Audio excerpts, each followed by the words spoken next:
You'll gain perspective, innovate, and connect with real-world leaders. It starts with me. It starts with me. It starts with me. It starts with you. Leadership starts here.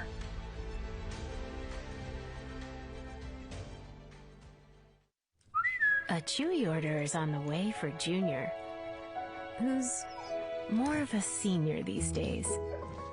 Every holiday, Dad relies on Chewy for the gifts Junior has loved all his life. You're looking great. Come on. Okay, buddy. Strong boy. That's a strong boy. And gets them delivered faster than the years go by. For holidays with pets, there's Chewy.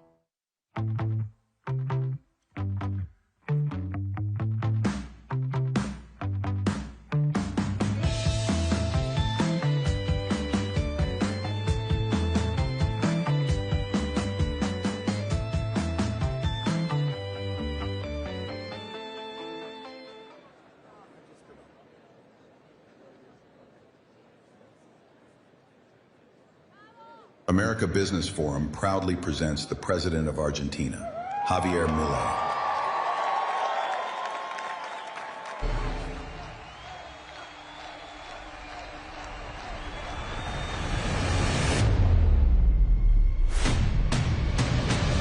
From the chaos of crisis to the stage of history, the social media star turned president of a divided nation, a leader who dared to challenge the system and rewrite Argentina's future.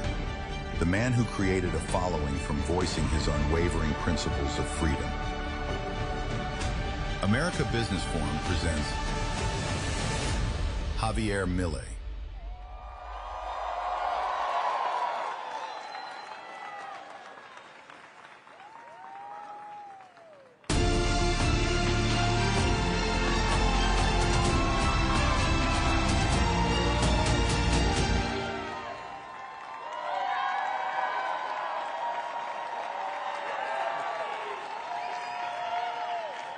Hola a todos.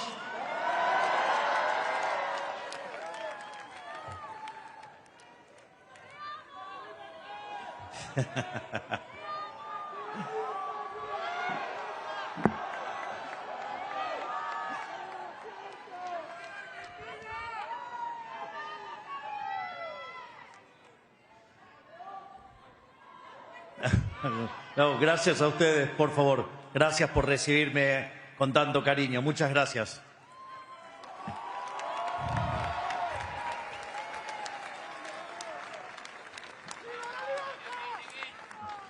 Absolutamente que vamos a hacer Argentina y América great again.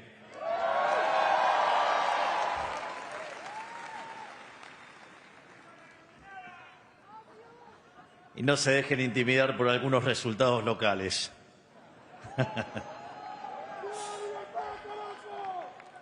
Primero que nada, quiero agradecer a los organizadores del American Business Forum y en especial a su presidente Francis Suárez por la invitación.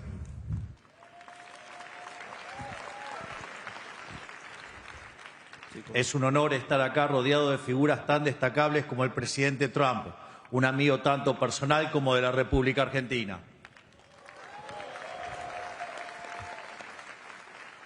También me alegra poder compartir escenario con uno de nuestros más ilustres deportistas y orgullo de todos los argentinos, Lionel Messi.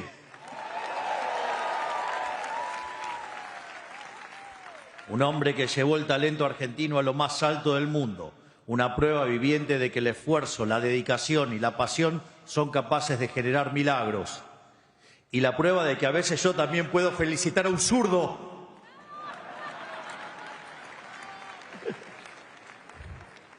Quiero aprovechar este foro de empresarios, líderes, deportistas y pensadores para volver sobre una cuestión que informa toda nuestra gestión en Argentina. Por demasiado tiempo nos acostumbramos a escuchar de parte de políticos e intelectuales que el capitalismo era una suerte de mal necesario con el que tenemos que convivir en nuestras sociedades. Por supuesto, también existen quienes militan abiertamente el comunismo y la economía planificada, pero son los menos y están en el margen de nuestros sistemas políticos. Pero la posición a la que quiero referirme está mucho más extendida en Occidente. Hablo de la crítica al libre mercado para justificar la intervención estatal. Esta es más normal y popular. Ha ganado cientos de elecciones legítimas a lo largo del último siglo en el continente americano y europeo, y por eso mismo es aún más nociva. Para no aburrirlos, voy a resumir un argumento. Ellos conceden que el capitalismo es la única forma que encontramos de asegurar crecimiento económico, pero sostienen que dicho crecimiento impacta de forma muy desigual en la sociedad y también, por su propia dinámica, tiende a estancarse. Por eso, según dicen, necesitaríamos que el Estado intervenga activamente en el mercado. El Estado, según ellos, debe meterse ahí para asegurar la igualdad entre los ciudadanos y evitar que surjan monopolios o fallas de mercado. El libre mercado, según ellos, no es óptimo para garantizar el crecimiento y termina impidiendo el bienestar general para favorecer a unos pocos, en detrimento de las grandes mayorías. El argumento establece que se necesita un crecimiento con justicia social y el Estado tiene que tener un rol activo en la vida económica para asegurarlo. Según esta visión, de nada valen todos los mieles del crecimiento sin que el Estado las redistribuya. En otras palabras, el capitalismo es solo un mal necesario, que siempre tiene que estar atado a la beneficencia estatal. Creo que todos aquí sabemos a dónde conducen estas ideas tan extendidas. Valiéndose de ellas, el Estado se expande más y más y más año tras año, metiéndose no solo en las actividades propias del quehacer económico, sino también en la vida de los individuos hasta que no queda nada por fuera de él. Siempre surge una nueva justificación para que los funcionarios públicos extiendan sus garras insaciables sobre la sociedad civil. Bajo la excusa de engrandecer a una nación y hacer el bien a sus ciudadanos, se engrandece el Estado como si significara lo mismo. Y esto sucede hasta que llegamos al mismo destino que los que tienen al menos la honestidad intelectual de decir que odian al capitalismo, el control total del Estado sobre la economía y la vida de las personas, o sea, el comunismo. Tomemos por caso el ejemplo de Cuba, donde Fidel Castro llegó prometiendo justicia social, democracia y una economía planificada, y falleció después de más de 50 años de gobierno dictatorial, gritando comunismo o muerte. Por demasiado tiempo la respuesta procapitalista a este desafío del Estado fue reclamar el milagro económico que significó para el mundo el capitalismo de libre empresa. Porque es cierto, los datos no mienten y están de nuestro lado. Es decir, gracias a la economía de mercado, una innumerable cantidad de gente salió de la pobreza extrema y posibilitó una cantidad innumerable de maravillas tecnológicas y científicas. Pero esto no alcanza. Porque un argumento moral no puede responderse nunca con un argumento fáctico. De hecho, no puede sugerirse el derecho de ser, no puede nunca concluirse el debe ser.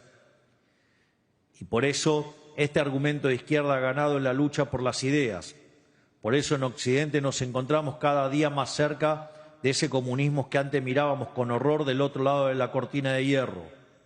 Por eso, si concedemos que el capitalismo es un mal necesario, ya habremos perdido.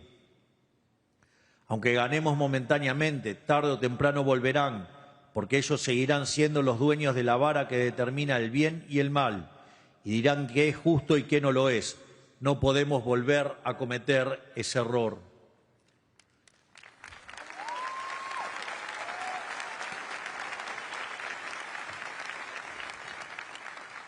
Por eso, hoy vengo a decirles que el capitalismo no es mal alguno, sino que es la forma que toma la verdadera justicia en este mundo, porque es la consecuencia natural de la dignidad y la libertad del hombre, al cual le pertenece el fruto de su trabajo. No tenemos en esta vida muchos derechos naturales más allá del derecho a ser dueños del sudor de nuestra frente, que no es más que el derecho a ser dueños y disponer libremente de nuestro tiempo de vida, ya sea para usarlo para nosotros mismos o venderlos a otros como fuerza de trabajo. Es eso lo que nos hace a todos hombres libres y nos diferencia de los esclavos, institución nefasta abolida precisamente por las sociedades libres antes que ninguna otra. De esta libertad se deriva el derecho a la propiedad privada y a la discreción para disponer de ella dentro de los márgenes de la ley común. La inversión, el ahorro, el consumo solo son fenómenos que emergen de esta simple verdad. Aviso que los controles de renta es un ataque al derecho de propiedad, afecta al sistema de precios, afecta al funcionamiento del sistema y termina destruyendo todo a su paso.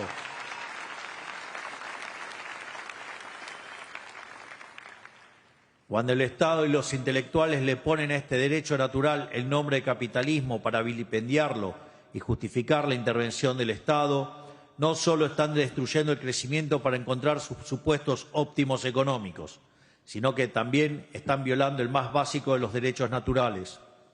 Cuando el Estado se vuelca de esta forma tan violenta sobre los derechos de los individuos, no hace otra cosa que querer reducirlos a esclavos, es decir, se ponen en guerra contra ellos. El capitalismo y la propiedad privada no son males necesarios, no son males. Son la base indiscutida de nuestra civilización y de nuestra misión sagrada restituirlo como piedras fundamentales de nuestras sociedades. Es decir, no creemos que el capitalismo sea moralmente correcto por el hecho de sacar a más del 90% de la población global de la pobreza, sino que logró sacarlos de la pobreza precisamente por ser el modelo más moral de todos los existentes.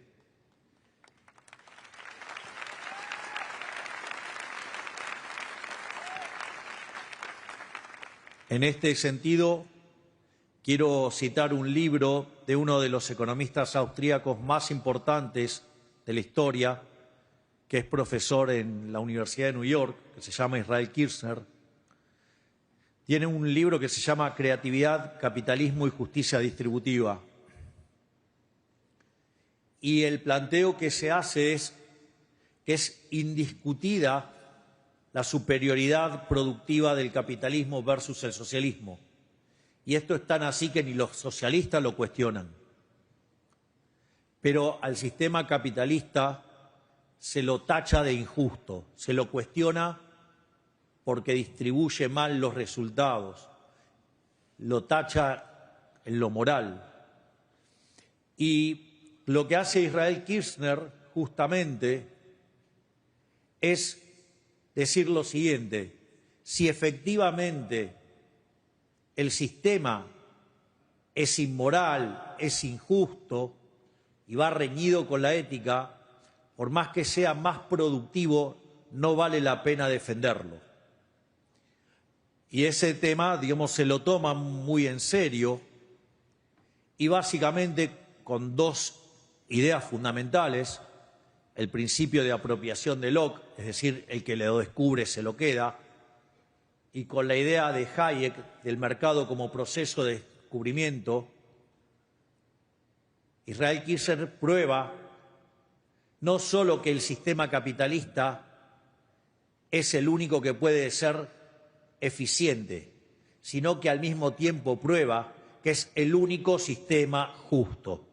Y eso les duela o no les duela a los socialistas, nuestro sistema no solo es más productivo, sino que es el único que está de mano de la moral y de la ética, no como el sistema asesino de ellos.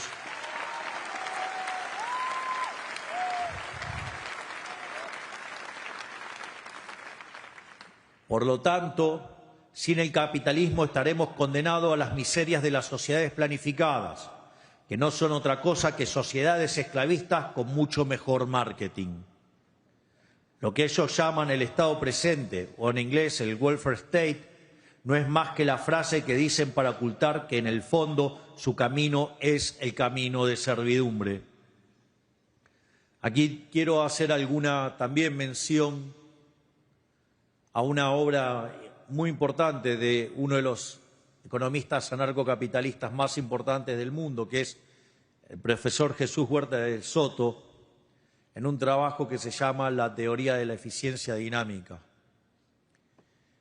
Y en ese trabajo lo que él busca es determinar cuál es el sendero óptimo de crecimiento.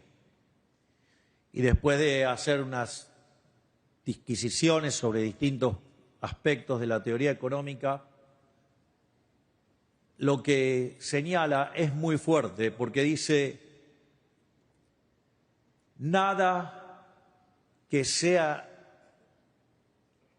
injusto puede ser eficiente. Es decir, en el altar de la eficiencia paretiana con el que trabajamos los economistas, no debería haber lugar alguno sobre algo que es injusto. Y al mismo tiempo señala todo aquello que sea eficiente, además, inexorablemente tiene que ser justo. Y eso es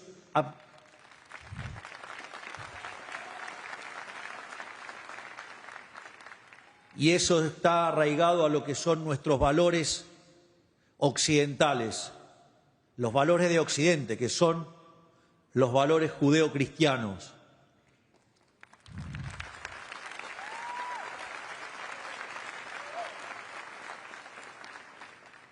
Y es más, a prueba de ejemplo, cuando tengo reuniones de gabinete, digo, siempre hay una regla, siempre los valores éticos y morales están por encima de lo que dicta el utilitarismo político. No hay concesiones para hacer lo que está bien, y cuando ustedes hacen lo que es justo y éticamente correcto, el país va a prosperar.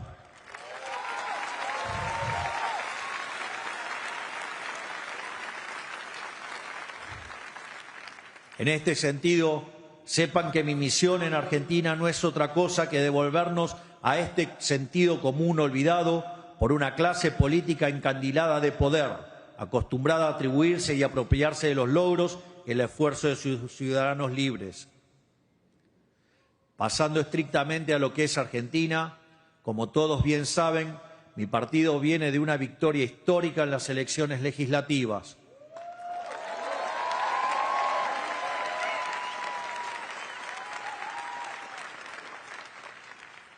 Hicimos todo lo que la política clásica decía que no había que hacer, y lo único que nos guió a nosotros en la toma de decisiones fue los criterios éticos y morales, y los argentinos de bien respondieron contundentemente con un gran triunfo.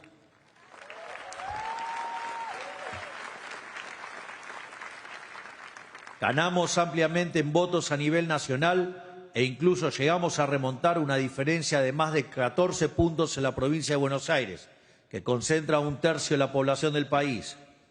Fueron meses muy duros para los argentinos, donde por culpa del golpe económico que la oposición intentó llevar a cabo desde el Congreso, la economía del país se vio ralentizada, generando incertidumbre y malestar en los ciudadanos. En consecuencia, me pasé los últimos meses recorriendo todo el país para pedirle a los argentinos que no se rindan, para prometerles que esta vez el esfuerzo sí valdría la pena. Y esta promesa no fue en vano, no es un compromiso que me tomo a la ligera, es un pacto sagrado con la gente, que ha refrendado el camino de este gobierno y nos ha dado las herramientas para llevar adelante las reformas que el país necesita con urgencia. Por todo esto, considero relevante una vez más agradecer la confianza del pueblo argentino, confianza sin la cual nada de esto sería posible.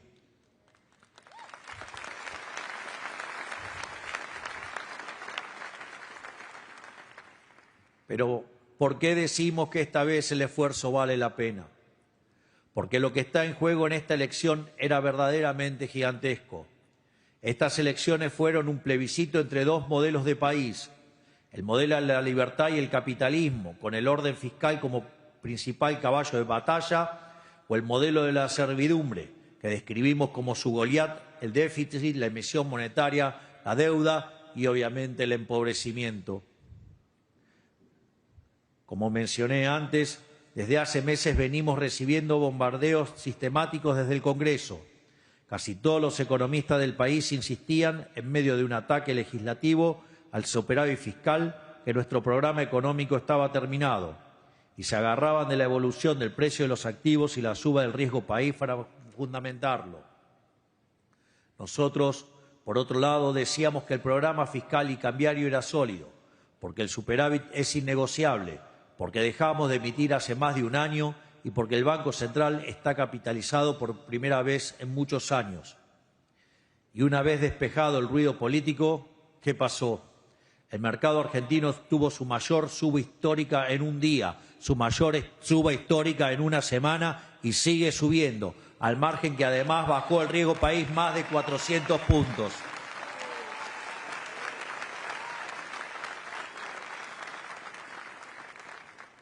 En definitiva, pasó lo opuesto exacto de aquel infame 12 de agosto de 2019, en donde protagonizamos uno de los mayores desplomes bursátiles en la historia del mundo por la mera posibilidad de que el kirchnerismo volviera al poder.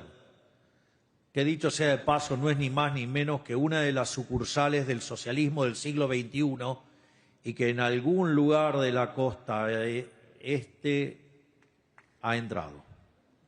Aquí.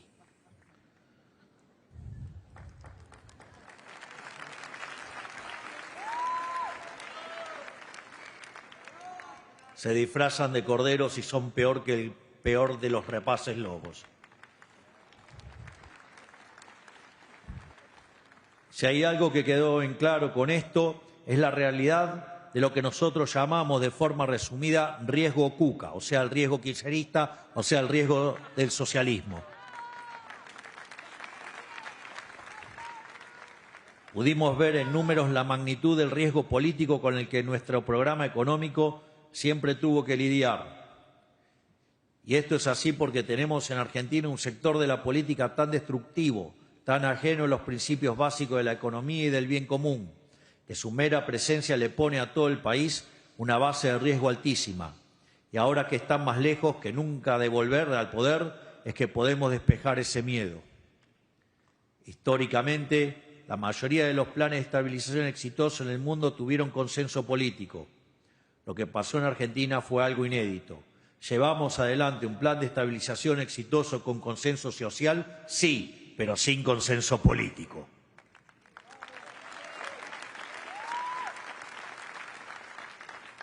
Pero los embates desestabilizadores fueron profundamente dañinos para la sociedad.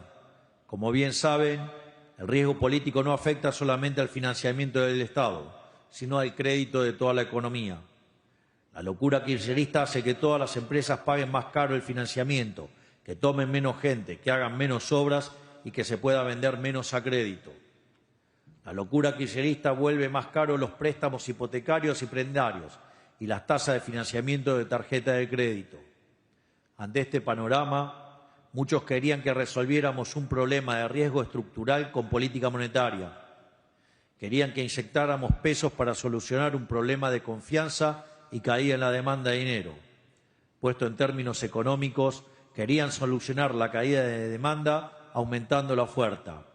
Puesto en términos cotidianos, nos estaban pidiendo que apagáramos un incendio echándole más gasolina.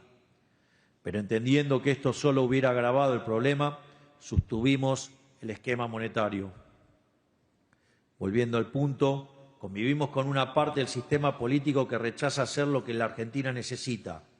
Y a esa oposición acabamos de derrotar contundentemente las urnas. Y eso es lo que importa.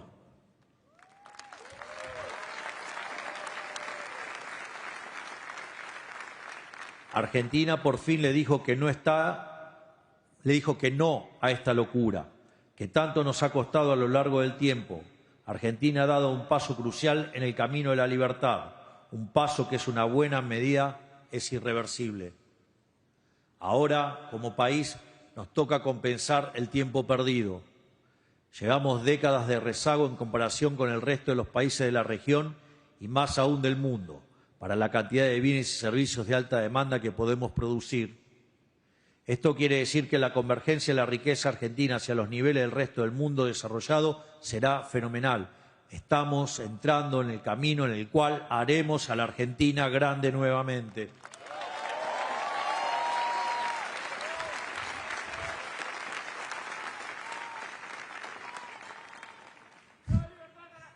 ¡Viva! Esto está asociado a un cambio de paradigma que se dio en Argentina en los últimos años. Estamos reencontrándonos con la fe en que la propiedad privada y el libre ejercicio de la misma, dentro de los márgenes de la ley, son el único camino para alcanzar la prosperidad. Y necesitamos asentar este cambio para que cada día menos gente sufra por la pobreza, para que cada día más gente pueda perseguir sus sueños, ya sea tener una casa en la cual criar a su familia, ya sea tener un auto que siempre quisieron, o sea poder empezar un negocio. Porque el cambio es volver a traer la libertad y la responsabilidad para todos nuestros ciudadanos. Este es el país de la libertad con el que soñamos, y es un país con el que estamos comprometidos y estamos cada día más cerca de alcanzar. Un país que se alce como faro de un occidente adormecido por las mieles del Estado presente, por los argumentos falaces de quienes ven en el capitalismo un mal necesario y quienes bregan por un Estado presente que solo trae la ilusión del bienestar, que hoy, a costa de destruir el bienestar del mañana, como ha quedado demostrado en Argentina. Y lo quiero repetir de nuevo para que quede bien claro. Un Estado presente que solo trae la ilusión del bienestar de hoy a costa de destruir el bienestar de mañana, como ha quedado demostrado en Argentina.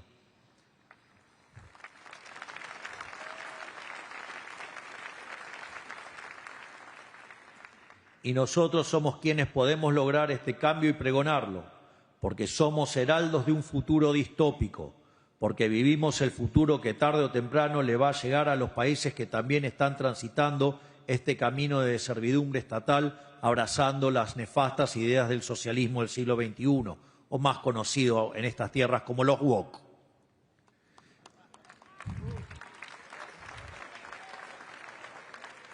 Ya vivimos como décadas de estatismo convirtieron a la Argentina, un país destinado a la grandeza, en ruinas.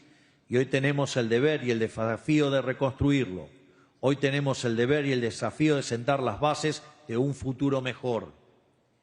Y lo fundamental es que 2 de cada 3 argentinos quieren este nuevo camino. Como dije el domingo 27 de octubre al recibir los resultados, 2 de cada 3 argentinos no quieren volver al pasado. Ya no quieren más socialismo del siglo XXI. Ya se dieron cuenta de la mentira.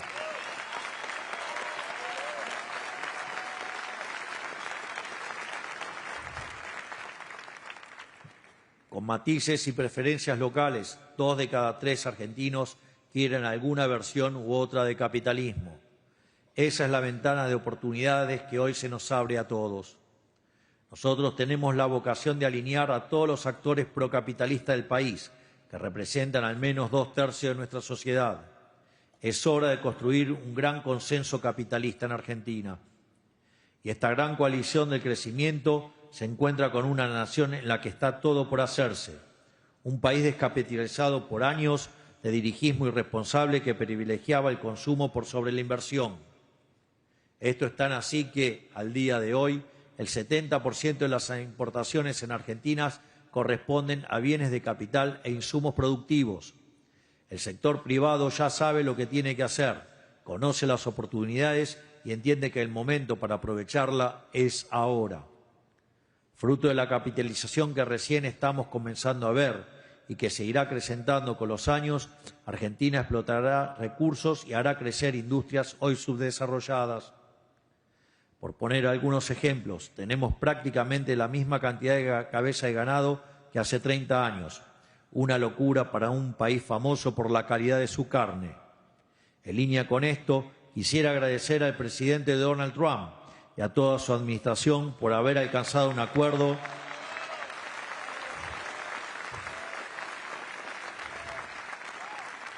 por la cuota de carne argentina 4 veces superior a la anterior. Esto no es más que uno de los acuerdos comerciales que Argentina y Estados Unidos se deben hace muchos años y que entre ambos países estamos trabajando por rectificar. Para continuar profundizando la idea, Argentina no exporta un gramo de cobre cuando Chile, que comparte cordillera con nosotros, exporta 20.000 millones de dólares al año. De la misma forma, vamos camino a que el petróleo y el gas supongan ingresos por entre 30.000 y 40.000 millones de dólares anuales de acá al 2031. Tenemos un sector hortícola que hoy representa menos de un 3% de nuestras exportaciones, con una capacidad de proyección e inversión enorme. Y lo mismo puede decirse prácticamente de cualquier sector, sea infraestructura, turismo, lácteos, granos o industria del conocimiento. Contamos con una diversidad geográfica tal que permite prácticamente cualquier ser humano del planeta que decida invertir en Argentina pueda explotar sus conocimientos de manera provechosa para exportar sus talentos al resto del planeta. Ahora, gracias a la normalización de nuestra macroeconomía y al correcto funcionamiento del régimen de grandes inversiones, tenemos las condiciones económicas y políticas para hacerlo.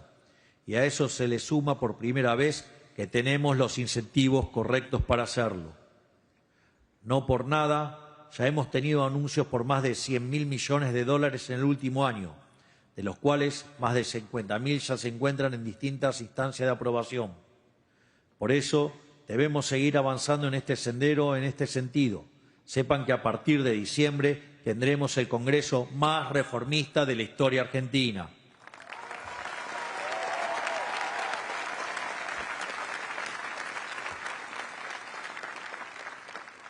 Y esto no solo porque nuestro espacio ya cuenta con el tercio necesario para sostener nuestros decretos y vetos, sino porque además, junto con el resto de los miembros económicamente racionales del Congreso, que por suerte cada vez son más, construiremos las mayorías políticas que hacen falta para aprobar las reformas que Argentina necesita.